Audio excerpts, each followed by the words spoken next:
Where are Oprah Winfrey and Gayle King? The silence of Oprah and Gayle King is deafening. Where are these stalwart friends who helped the Markles escape their British royal family prison and monetize their titles? Oprah is embarrassed she gave them a platform and made her look ridiculous. Woman's Day reports Winfrey turned on Markle and Harry after she plants out they had lied to her during their now shameful meeting last year. After the meeting, outlets rushed to hail various of the Sussexes' assertions as false. As soon as those words began coming out and Oprah discovered they'd either swelled or out and out equivocated to her, she was incensed and inside source dished. The newspaper focuses on ongoing discourse from Winfrey about not having various musketeers as validation of a fracture among her and the Sussexes. It was partially direct remark towards Meg because until that point everybody in Oprah's circle expected she was amazingly close with Meghan. Yet it appears to be that it's changed the bookmaker finishes up. Meanwhile, Gayle King is worse because she became their mouthpiece. She enjoyed speaking for them a little too much.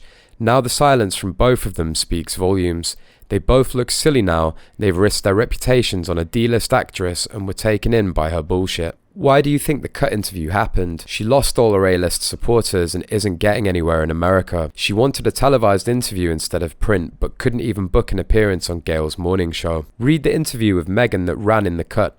It's clear as day that the reporter turned the tables on her insufferable subject, leaking sad little details about her daughter's unsmiling eyes, as well as outing Megs for giving her side-eye. The reporter Alison P. Davis deserves a raise. Give the Cut a standing ovation for outing Meghan at her own game, under the guise of glorifying her.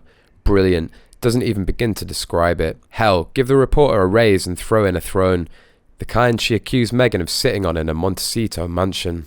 As the Daily Mail, routine target of Meghan and Harry's spiteful lawsuits, so exquisitively put it, the interview was in fact quite negative about her. The Cut is part of New York Magazine, which is about as woke as you get in the mainstream US media, a fact that no doubt weighed heavily in the Sussexes' camp decision to grant its journalist an audience.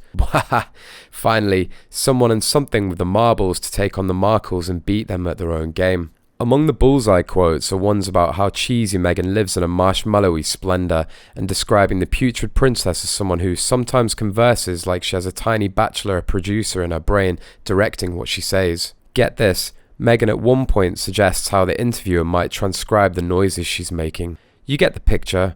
Meghan, a legend in her own mind, is no Picasso.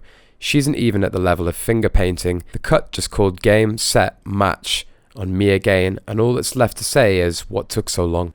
Royal expert Richard Fitzwilliams tweeted, "The interview Meghan gave with the Cut was dreadful, and the comparison to Mandela's release was farcical. She boasts she can say anything, but how is this implied threat consisting with healing? What world does she inhabit?"